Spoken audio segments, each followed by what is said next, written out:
एक टिप्पणी सुन लेते हैं अनिल जी की भी। अनिल जी, दोनों पक्ष ये मानते हैं कि खामियां तो है, उसे ठीक करना भी चाहिए, लेकिन जब ठीक करने की प्रक्रिया की बात आती है तो निष्पक्षता पर सवाल उठते हैं कि भाई चुनाव आयोग सही ढंग से करेगा या किसी पार्टी विशेष को फ़ायदा पहुंचाएगा। ऐसा लगता है कि इसमें कुछ फ़ायदा पहुंचाने जैसी स्थिति है क्या? देखिए मोहन जी, अगर मतदाता सूची का पुनरीक्षण हो रहा है और उसकी स्क्रीनिंग हो रही है और एक जो साफ़ सुथरी मतदाता सूची आ रही है, तो उसमें किसी को कोई ऐतराज़ होना नहीं चाहिए। और ऐतराज़ ना प्रमोद ने जताया ना श्रीचंद जी ने जताया। बात हो रही है कि तरीके पे। अब तरीके पे बात इसलिए हो रही है कि देखिए, जीत का होता है जश्न और हार की होती है समीक्षा। और समीक्षा में कारण नहीं ढूंढे जाते, बहाने ढूंढे जाते हैं। अगर आप हार रहे हो तो आपको वही सिस्टम ख़राब लगता है, अगर आप जीत रहे हो तो आपको वही सिस्टम अच्छा लगता है। लेकिन सवाल ये है कि आज जो बिहार में जो विवाद हुआ, बिहार के बाद जो पूरा बवाल मचा, तो चुनाव आते आते तक वो थम गया।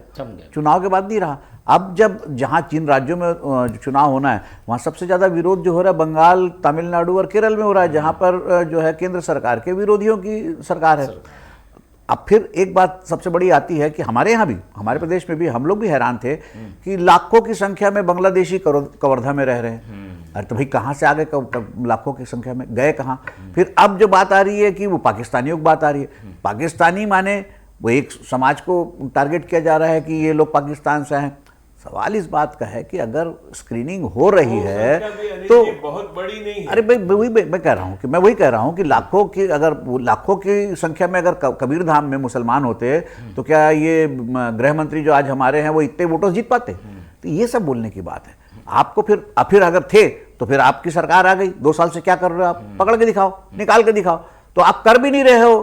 तो ये राजनीतिक आरोप प्रत्यारोप के चक्कर में एक जो स्वाभाविक प्रक्रिया है, वैसे भी हर 10 साल में, जब 10 साल में आपकी जो है मतगणना होती है, तो ये अगर स्क्रीनिंग हो रही तो उसमें क्या बुरा है? क्या इससे पहले नहीं हुई क्या इस देश में? इसमें किसी को फायदा होगा? नहीं, बिल्कुल नहीं हो सकता फायदा। देखिए, मैं आपको बता दे रहा हूं, मैं आपका नाम जुड़वा सकता हूं, मैं आपका नाम कटवा सकता हूं, तो उससे क्या फर्क पड़ जाएगा?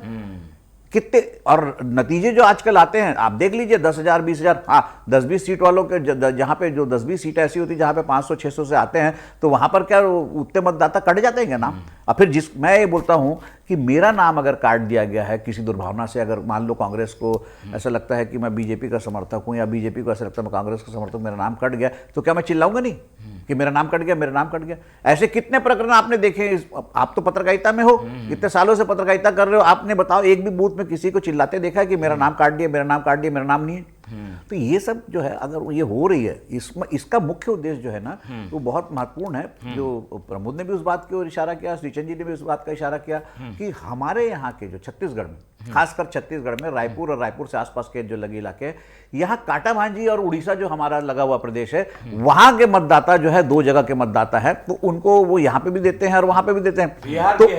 तो उनको बिहार के भी काफी मतदाता, सबसे ज्यादा पहले छत्तीसगढ़ में उड़ीसा के ही लोग आते थे, आजकल उड़ीसा कम हो गए, लेकिन इनको हटाना है। फिर दूसरा जो मर गए हैं, मृत हो गए हैं या जो बाहर चले गए, उनको हटाना है। डुप्लीकेसी तो दूर करना है, उसमें कैसे किसी का नाम कट जाएगा? ठीक है, तो ये होना चाहिए, अच्छी प्रक्रिया है।